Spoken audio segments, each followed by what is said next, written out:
नमस्कार। आज की प्रेस ब्रीफिंग में मेरे साथ श्री बाला मुरुगन भी हैं, जो ग्रामीण विकास विभाग के सचिव हैं और बहुत समय तक जीविका के सीईओ भी रहे हैं। और जिस योजना की हम बात करेंगे उसकी परिकल्पना करने में, उसको धरातल पर उतारने में और उसको फिर नया रूप देने में इनकी बड़ी भूमिका रही है। आज की प्रेस ब्रीफिंग में दो बिंदुओं पर बातें होंगी। पहला बिंदु राज्य सरकार की सतत जीविकोपार्जन योजना है, मैं उसके बारे में आपको बताऊंगा। फिर उसके बाद बाला मुरुगन साहब भी सतत जीविकोपार्जन योजना के बारे में बताएंगे। और उसके बाद हम इस चालू सीजन में ताड़ के पेड़ से नीरा की बिक्री की जो तैयारी है, जो योजना है, जो कार्यक्रम सरकार का है, उस पर भी मैं बात करूंगा। तो पहला बिंदु सतत जीविकोपार्जन योजना से संबंधित है। यह योजना समाज के उन वर्गों के लिए लाई गई थी जो परंपरागत रूप से बहुत लंबी अवधि से, दशकों से या उसके पहले से भी देसी शराब या ताड़ी के उत्पादन और बिक्री में लगे हुए थे, उसके जरिए जीविकोपार्जन करते थे। ये एक सच्चाई है कि समाज में ऐसे वर्ग हैं जो बहुत सी सामाजिक कारणों से इस प्रकार के कार्य में लगे हुए चले आ रहे हैं, लेकिन वह जीविकोपार्जन बहुत गरिमामय भी नहीं है और बहुत गारंटीड भी नहीं है, और कभी कभी कानून के दृष्टि से वैधानिक भी नहीं रह जाता है। खासतौर से जब शराबबंदी लागू की गई तो उसके बाद ये प्रश्न उठ गया कि इन लोगों के कामों पर तो कानून में मनाही है और उनकी सामाजिक आर्थिक स्थिति भी अच्छी नहीं, शैक्षणिक भी अच्छी नहीं। तो उसके लिए सरकार ने ऐसे लोगों को दूसरा रोजगार उपलब्ध कराने के लिए सतत जीविकोपार्जन योजना लाई, जिसमें उस परंपरागत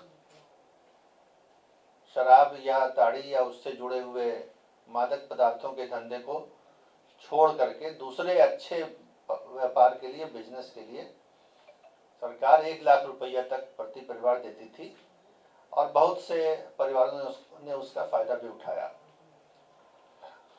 उसके बाद ये देखा गया कि उस स्कीम का जो स्कोप था वो उन लोगों के लिए था जो सीधे तौर पर मादक पदार्थों के धंधे से जुड़े हुए थे। मादक पदार्थों के धंधे से सीधे जुड़े हुए लोगों को तो लाभ मिलने लगा, बहुत बड़ी संख्या में मिला। बाला मुरुगन साहब बताएंगे इसके बारे में। लेकिन ऐसे भी लोग थे जो सीधे नहीं जुड़े हुए हैं, लेकिन कहीं ना कहीं उनका उससे इनडायरेक्टली, परोक्ष रूप से जुड़ाव है, या उससे प्रभावित हैं या उसके दायरे में आ रहे हैं। तो उनके लिए भी इस योजना में प्रावधान करने के लिए सरकार ने एक बड़ा निर्णय लिया है, जिसकी प्रेस ब्रीफिंग कल मंगलवार को जो कैबिनेट मीटिंग हुई थी उसके बाद आपको बताया गया था, उसके बारे में भी, जिसमें अब जो लोग इनडायरेक्टली भी जुड़े हुए हैं किसी तरह से, उनको भी ये लाभ मिलेगा।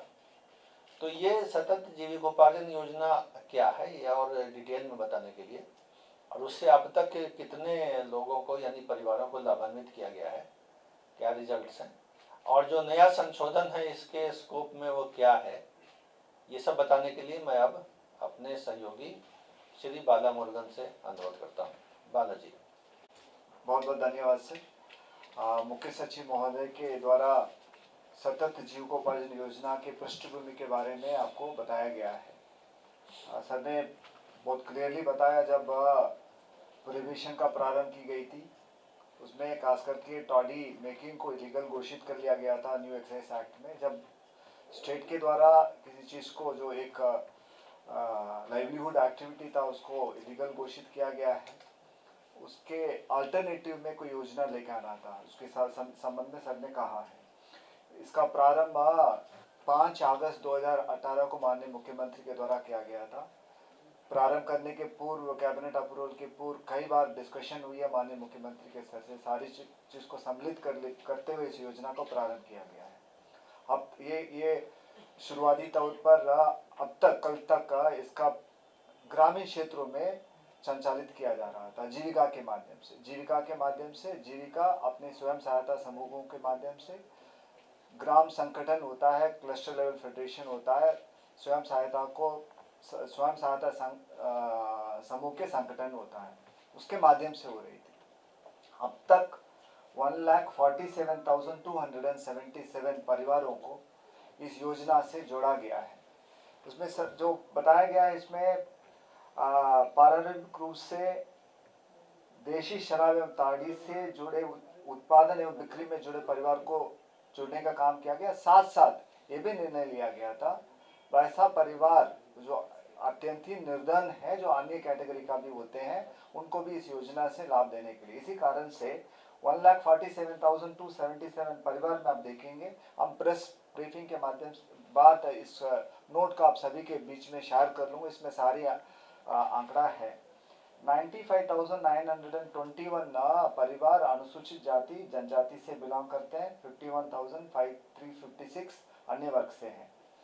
इसमें से 40,893 ताड़ी तथा देशी शराब से जुड़े परिवार है।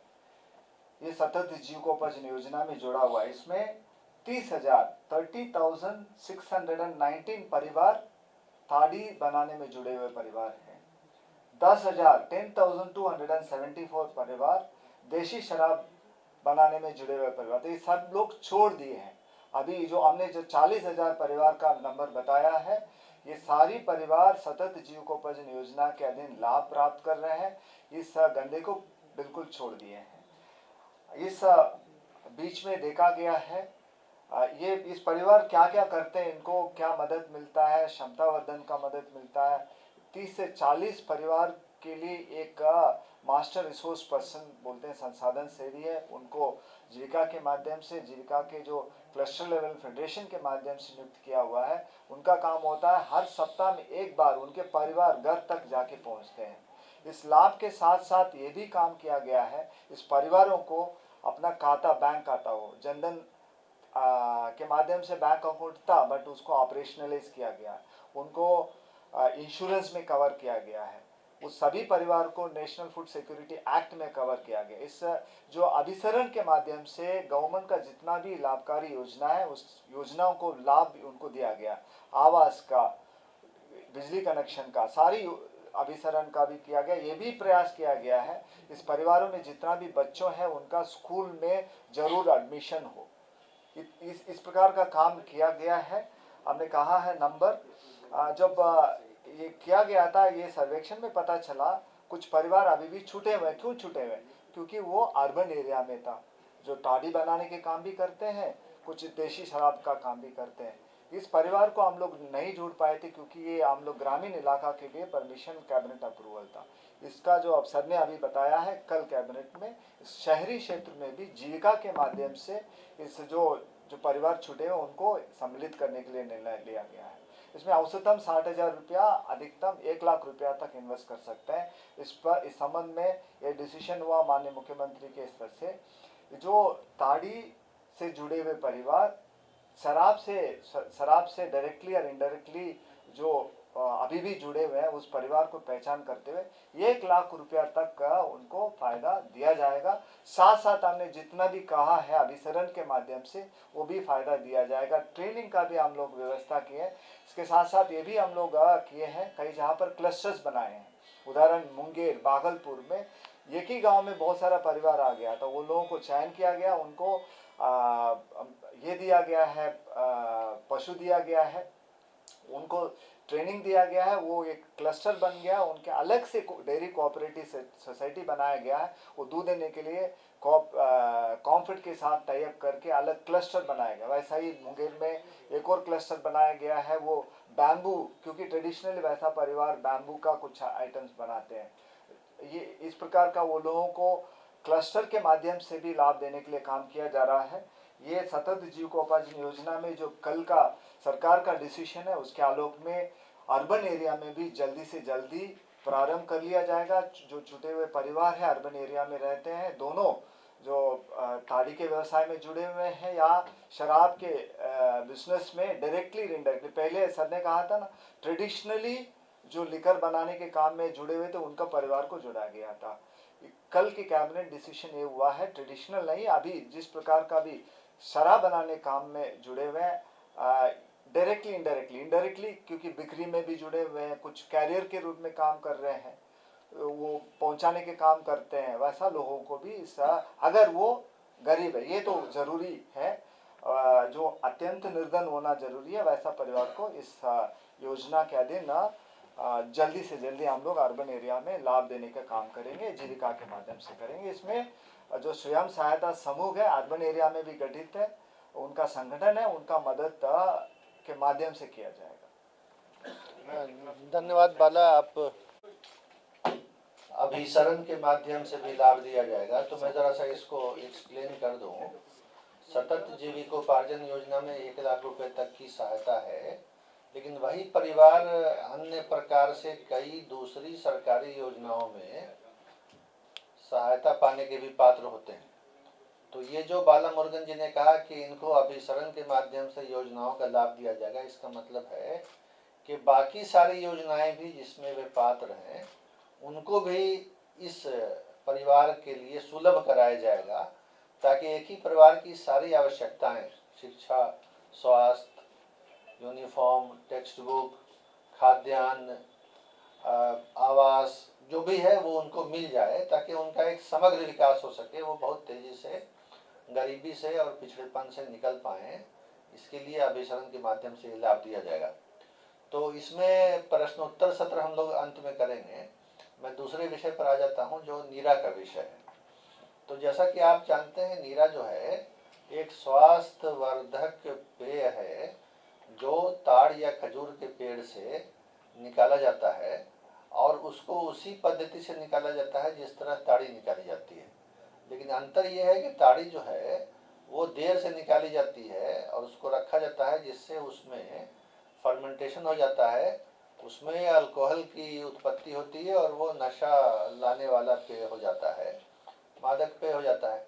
लेकिन ये जो नीरा है ये सुबह बहुत सवेरे सूर्योदय के पहले उतारा जाता है, और उसको उतारने के लिए उसके बर्तन में एक खास तरह से ट्रीटमेंट किया जाता है ताकि उसका फर्मेंटेशन नहीं हो, उसमें नशा वाली बात न पैदा हो, और उसको फिर उसी हालत में सेवन किया जाता है, जो स्वास्थ्य के लिए बहुत अच्छा होता है।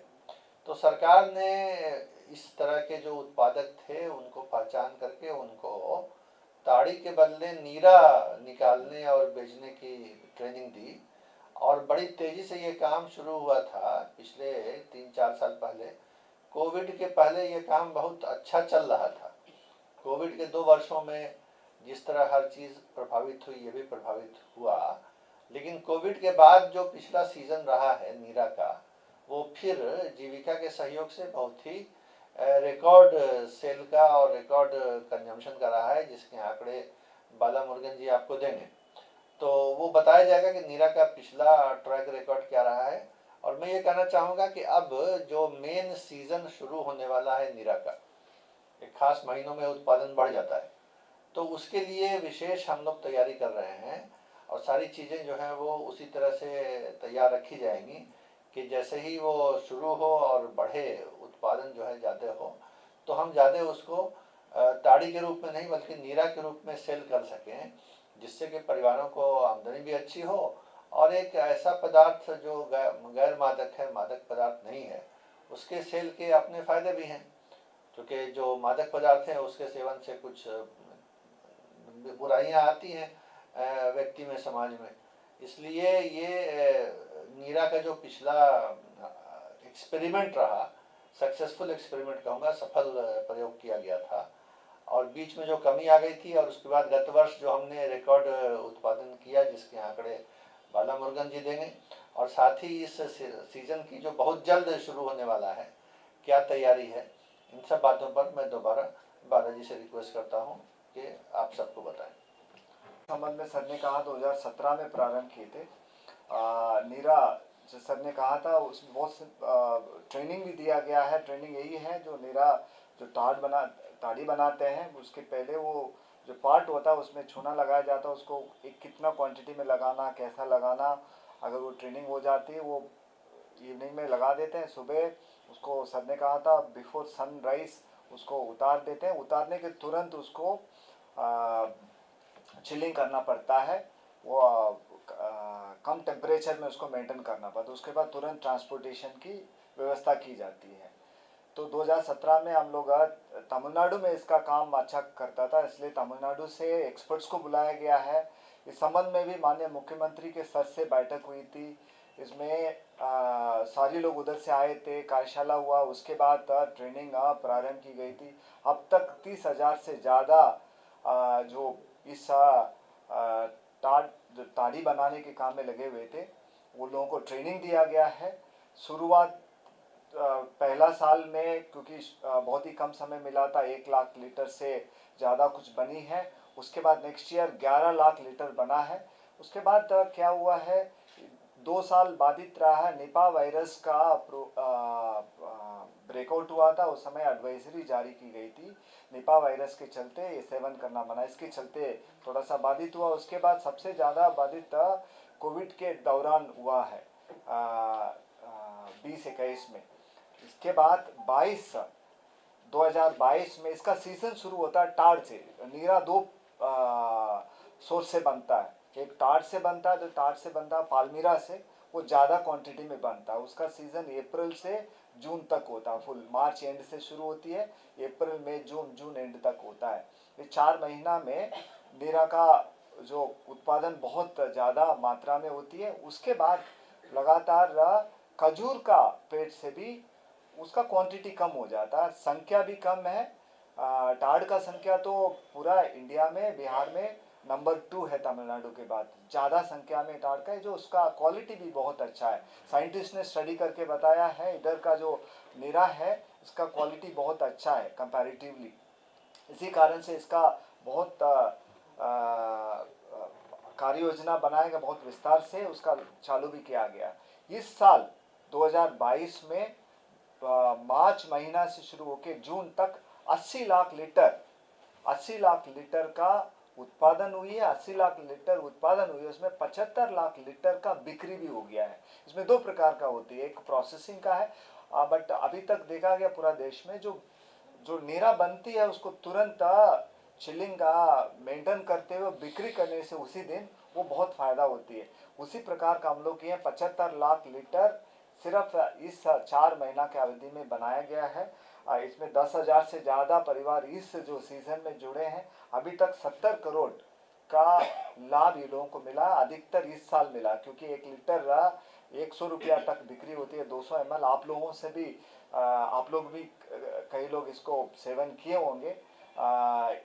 इसके साथ साथ हम लोग ये भी प्रयास हम लोग जारी कर लिए, ये मांग हुआ था खजूर का जो बनती है, खजूर से नीरा बनती है, उसका भी व्यवस्था होना चाहिए, ये मांग हुई थी। उसके मद्देनज़र इस साल से अभी से खजूर का नीरा बिक्री एवं क्रय एवं बिक्री का भी व्यवस्था प्रारंभ कर लिया गया। उसका क्वांटिटी कम होगा, वो होते रहेगा। तो सर ने कहा था जो क्या व्यवस्था होती है, पुनः ट्रेनिंग किया जाता है सबको पुनः एक बार, क्योंकि टाड़ का जब सीजन शुरू होती है उसमें मात्रा बहुत होती है, उसका सेल पॉइंट भी बहुत संख्या में बनाना पड़ता है। तो इसके चलते हम लोग दिसंबर महीना से प्रारंभ कर लेते हैं तैयारी। उसका इक्विपमेंट्स भी होती है, सारी चीज़ को पुनः हम लोगों को चालू करना पड़ता है। इसके तहत हम लोग प्रारंभ कर लिए हैं। हम पुनः स्पष्ट करना चाहता हूँ, खजूर से जो नीरा बनेगा कम क्वांटिटी में, उसका भी क्रय एवं बिक्री के लिए व्यवस्था चालू कर लिया गया है। और जो अप्रैल महीना से जून तक फुल सीजन जो टाड़ से होती है नीरा, उसका जो रिकॉर्ड उत्पादन हुआ 80 लाख लीटर, इसका और बढ़ाने के लिए प्रयास अगले साल होगी। हम ये बताना चाहता हूँ जो इस साल जो रिकॉर्ड उत्पादन हुआ है, बिक्री हुआ है, इस कारण से भी हुआ है समाज सुधार अभियान के दौरान माननीय मुख्यमंत्री के द्वारा, माननीय मुख्य सचिव के द्वारा सभी को समीक्षात्मक बैठक में भी बताया गया था, अनुरोध भी किया गया था पब्लिक इन लार्ज को इस नीरा को सेवन करें। ये रहा है नीरा के संबंध में। सर यही सर। मैं समझता हूँ बहुत विस्तार से बाला मुरुगन जी ने बताया, मैं उनको धन्यवाद भी देता हूँ और आशा है कि सारी बातें स्पष्ट हो चुकी होंगी, लेकिन फिर भी अगर कोई प्रश्न या जिज्ञासा हो तो पूछा जा सकता है। इसमें जो हमने कहा था बिहार के जहाँ अधिकतम संख्या है, गया, नालंदा, नवादा वगैरह, जैसा इन्होंने कहा बाकी जिलों में छिटपुट पेड़ भी हैं और बहुत ऐसी भी जगह हैं जहाँ बहुत दूर दूर पर पेड़ हैं। तो परंपरागत रूप से कोई ज़रूरी नहीं है कि हर ताड़ के पेड़ से पूरे राज्य में ताड़ी पहले से उतारी जाती रही हो। बहुत सारे ऐसे भी हजारों हजार या उससे भी अधिक पेड़ होंगे जिस पर से ताड़ी उतारने का नहीं रहा है सिस्टम, या तो बहुत दूर दूर हैं, इक्का दुक्का है, या वहाँ पर उस तरह के लोग नहीं है जो इतना खतरा मोल लेकर के ताड़ी उतारें। तो ऐसा नहीं है कि वो क्षमता वाली बात है। सबसे पहले जो हमारा यानी सरकार का जो प्रायोरिटी है, जो प्राथमिकता है, वो ये है कि जहाँ पहले से ताड़ी उतारी जा रही है वहाँ पर ताड़ी के बदले उसको नीरा के रूप में उतारा जाए और नीरा के रूप में बेचा जाए। तो इस लिहाज से हम पहले वहाँ कंसंट्रेट कर रहे हैं जहाँ पर ताड़ के वृक्ष भी ज़्यादा हैं संख्या में, नज़दीक भी हैं, और जहाँ पहले से ताड़ी उतारी जा रही है। और जहाँ पहले से ताड़ी नहीं उतारी जा रही है तो ताड़ के वृक्ष के और भी फायदे होते हैं, उसका इस्तेमाल तो कई तरह से होता है। तो इसलिए हम लोग क्षमता वाली बात तो देखेंगे, लेकिन बेसिकली इसका जो उद्देश्य है नीरा बनाने का, वो ये नहीं है कि क्षमता का उपयोग किया जाए। उद्देश्य ये है कि जो लोग ताड़ी बना रहे हैं उनकी उस क्षमता का उपयोग करें जिससे वो ताड़ी के बदले नीरा बेच सके। तो ये ट्रांसफॉर्मेशन जो है, ये परिवर्तन, सामाजिक परिवर्तन, ये इसके केंद्र बिंदु में है और यही इसका मूल लक्ष्य है। लेकिन सारी व्यवसाय में जो लोग लगे हुए हैं उनका आरोप है कि हम बेरोजगार हो गए। आंकड़े बता दीजिए बालाजी, और अभी जो बजट आपने सरकार से मंजूर कराया है बहुत बड़ी राशि का नया, वो भी बता दीजिए ताकि लोग जान जाएं प्रेस के माध्यम से कि इतना बजट सरकार ने रख दिया। जिन लोगों को डर है कि बेरोजगार हो जाएंगे या हो गए, वो तुरंत आकर के लाभ लें। कितनी राशि रखी गई है बजट में और क्या है, जरा बताइए बाला मुरुगन। इस पूरा योजना के लिए 850 करोड़ के लिए मंजूरी दी गई है। उसमें खास करके 610 करोड़ सीधा लाइवलीहुड इन्वेस्टमेंट कहूँगा, जो असेट क्रिएशन के लिए 1 लाख रुपया। उसके अतिरिक्त हम लोग क्षमता वर्धन में जो ट्रेनिंग के लिए खर्च करते हैं वो पूरा हम इंक्लूड नहीं किया। 1 लाख में वो पूरा नहीं आता है। 1 लाख रुपया जो बात हो रही है वो पूरा उनका असेट क्रिएशन के लिए, कुछ अपना जीविकोपार्जन योजना लाइवलीहुड काम करें। इसका अतिरिक्त हमने बताया था 610 करोड़ पूरा मिला के क्षमता वर्धन के लिए काम कर रहे हैं। इसमें हमने कहा था एक संसाधन सेवी के नियुक्ति होती है, वो 30-40 परिवार को काम करते रहते हैं, उनके जोड़ के पूरा में खर्च होती है। सब मिला के 850 करोड़ का योजना है। जो सर्वेक्षण के बारे में बात हुई थी, जिला पदाधिकारियों के मदद से इसका सर्वेक्षण किया गया है। सर्वेक्षण में जितना परिवार इस प्रकार का जुड़े हुए हैं, उसमें ये भी बता देना चाहता हूँ, सर कहा है जो अगर उस पर्टिकुलर कम्युनिटी का है तो सभी लोग ताड़ी के व्यवसाय में नहीं जुड़े हुए हैं। तो ये बट अगर वो ताड़ी के व्यवसाय में नहीं जुड़े हुए, बट अगर वो निर्धनतम परिवार है, अगर पुअर है, उनको भी सतत जीविकोपार्जन योजना में लाभ दिया गया। ये बताना स्पष्ट करना चाहता हूँ। ऐसा नहीं है, मैंडेटरी नहीं है वो ताड़ी का बिजनेस करे या देशी शराब बनाए तब इसका लाभ मिलेगा। अगर वो गरीब है, निर्धनतम परिवार है, तब भी उनको इस योजना के माध्यम से लाभ दिया जाएगा। धन्यवाद। स्थानीय लोग लेने के इच्छुक रहते हैं, उसी स्पॉट पर या उसके बिल्कुल आसपास ही लोग खरीद करके फ्रेश एकदम कंज्यूम कर लेते हैं। चूँकि स्थानीय लोगों में अब जागरूकता आ गई है और इसके फायदे समझ गए हैं और डिमांड क्रिएट हो गई है, तो और जल्दी पीने से ज़्यादा लाभ है ये जानते हैं। इसलिए अब गरचे हम शहरों तक या बड़े बड़े सेल पॉइंट तक ला रहे हैं और आगे भी लाएंगे, लेकिन जहाँ उत्पादन है वहाँ पर स्थानीय बाजार भी बहुत अच्छी मांग के साथ है और वहाँ पर भी बिक्री हो जा रही है। ये बात ऑब्जर्व कीजिए और हम इसको इनकरेज करते हैं। अगर स्थानीय लोग ही नीरा का कंजम्पशन खरीद करके कर लेते हैं तो क्या बुरा है। सर अर्बन लेवल पे कैसे ऑलरेडी फैमिली आइडेंटिफाइड है, इस लाभ प्राप्त करने के पात्र रखते हैं नहीं रखते हैं, ये स्वयं सहायता, अभी हमने कहा था स्वयं सहायता समूह के विलेज ऑर्गेनाइजेशन होता है, उनका मदद से किया गया था। कम्युनिटी खुद डिसाइड करते हैं इस योजना से लाभ प्राप्त करने के लायक है नहीं है। अर्बन एरिया में भी अर्बन का हमने जैसा मेंशन किया था, स्वयं सहायता समूह है, उसका संगठन है, उनका मदद लेते हुए इसको प्रारंभ की जाएगी आइडेंटिफिकेशन। बहुत अच्छा।